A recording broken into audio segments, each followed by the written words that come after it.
മരണാനന്തരം മനുഷ്യന് വരാൻ പോകുന്ന ജീവിതത്തിൽ അനുഭവിക്കാൻ പോകുന്ന കഠിനമായ ശിക്ഷകളെക്കുറിച്ച് നേരത്തെ അറിയിക്കും.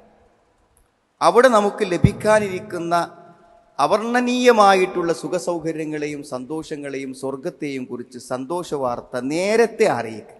എന്തിനാണ് ഈ നേരത്തെ അറിയിക്കുന്നത്? നേരത്തെ അറിയിക്കുന്നത് ചില അനുഭവത്തിൽ വരുമ്പോൾ മനുഷ്യനൊരു ഖേദം തോന്നാതിരിക്കാനാണ് അതെല്ലാം നേരത്തെ അറിയിക്കുന്നത്.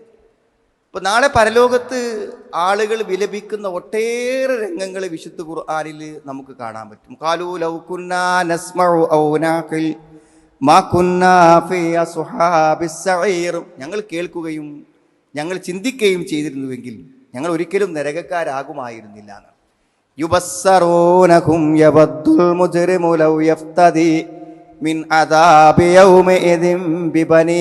നരകത്തിന്റെ മുന്നിൽ വെച്ചുകൊണ്ട് ബന്ധുക്കളും കുടുംബങ്ങളും മാതാപിതാക്കളും ഒക്കെ സംഗമിക്കുമ്പോൾ ആ നരകത്തിന്റെ തീഷ്ണമായ അവസ്ഥകളെ കാണുമ്പോൾ അവിടെ ആഗ്രഹിച്ചു പോകും, ഞാൻ എൻ്റെ മക്കളെ കൊടുത്ത് എൻ്റെ ഇണയെ കൊടുത്ത് ലോകത്തുള്ള എല്ലാവരെയും കൊടുത്ത് എനിക്ക് ഈ നരകത്തിൽ രക്ഷപ്പെടാൻ കഴിഞ്ഞെങ്കിൽ എന്ന് ആഗ്രഹിച്ചു പോകുമെന്നാണ്. ഇപ്പൊ താക്കീതുകൾ അതിനു വേണ്ടിയിട്ടാണ്.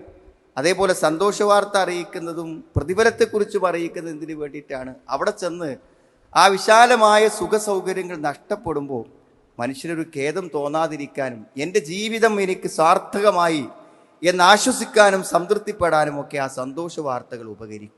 അതുകൊണ്ട് സഹോദരങ്ങളെ, അള്ളാഹുവിൻ്റെ താക്കീതുകളെ നമ്മൾ അർഹിക്കുന്ന ഗൗരവത്തോടു കൂടെ കാണണം.